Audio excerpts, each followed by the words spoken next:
Kakao lover, narinig nyo na ba yung sinasabi na proteining? Yung binabawasan yung mga bunga. Ito yon. Kasi pag W10, grabe siya mamunga. So dapat bilang nyo po yung bunga ng kakao. Huwag masyado damihan kasi pag dinamihan mo, pinalaki mo lahat yan, hindi siya magiging healthy yung kakao natin. Lalo sa W10 kasi ang lakas mamunga.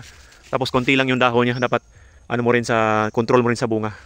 Siguro marami 50 hanggang 100. Kasi bubunga ng 200 yung W10 katulad nito, sobrang dami. So babawasan natin 'yan. Babawasan natin sa bandang taas kasi sa bandang taas, kakao lover, hindi na siya masyado kalakihan ng pods. Dito lang talaga sa bandang tao, mga 5 feet to 6 feet. Diyan banda pababa, yan ang kalakihan ng mga pods. Kaya pagka nagkaroon kayo ng ganitong klaseng kakao, mag-proteining po kayo. Huwag masyado damihan ng bunga. So kusa mo talagang tatanggalin siya. Namimili kayo ng pangit na yung mga deform. Malalaman nyo yan pagkatapos ng mga chiril.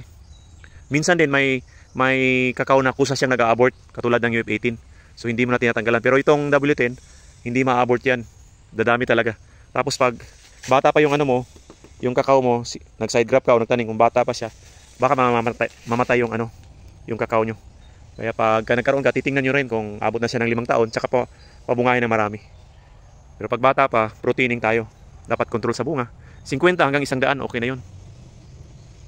Alright.